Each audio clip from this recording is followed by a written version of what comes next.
ইয়ে বেলা দেন স্যার কাম খান করা আর না কিনা র কর মুই তো কাম দি বেলা কত মানুষ আয় বলবো কামের নিকে এমএলএ মেলা বস্তুপাতি দিবার চাইলো দিল না এমএলএ বাইর যাক ডাইরেক্ট দম আইন কি লেট্রিনের টাকা দিবার চাইছিল লেট্রিন 100 লেট্রিন করে দিবার চাইছিল আমার ইয়ে গ্রামে না তারপর যে ছাত্রী ঘর দিবার চাইছিল 25 টাকা আর দমকল দিবার চাইছিল 150 কিছু দিন সব টাকা খাইতে চাইছে এমএলএ বাইর যাক ডাইরেক্ট মাইন আনা জানা আমরা খাতাই এমএলএ বাইতে আছে ডাইরেক্ট ও স্যার বাইতে আসুন আকার আছে দেখছনি যাসনি আরে হই না দাদি যাবে না আও কামটা ভালো বাও সারা কাম করে দেব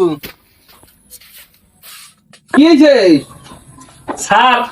ইলেকশন তো মেলা প্রতিশ্রুতি দিয়েছিলেন আর ইতিমধ্যে কামও আছে না আমগর কিনা মতো মেলাটি ঘর দেবার চাইছিলেন লেট্রিন দেবার চাইছিলেন তারপর কিছু দমকল দেবার চাইছিলেন এই গরিব গরিব মানুষ কিছু মানে ঘরটা পর্যন্ত নাই পানির খাওয়ার কোনো উৎস নাই ব্যবস্থা নাই বাড়ি বাড়ি যে আইগেতে আর আনে তো কথা দিয়ে কথাটা হয় না সব কামের লিস্ট বানানি আছে এলাকা আমি একদম 1 মাসের মতো করে দিবেন দে কাগজ দে আরে হন ও তো যোগদান করান যাব না বুঝছ আমি এই যে কিছু দে দেই যাও কাম সব হয়ে যাবো গা তোমার টেনশন করবা না হবো হবো স্যার হবো আমি কার কত কাম করবেন বুঝলি নাই যা স্যারে কত কাম করবো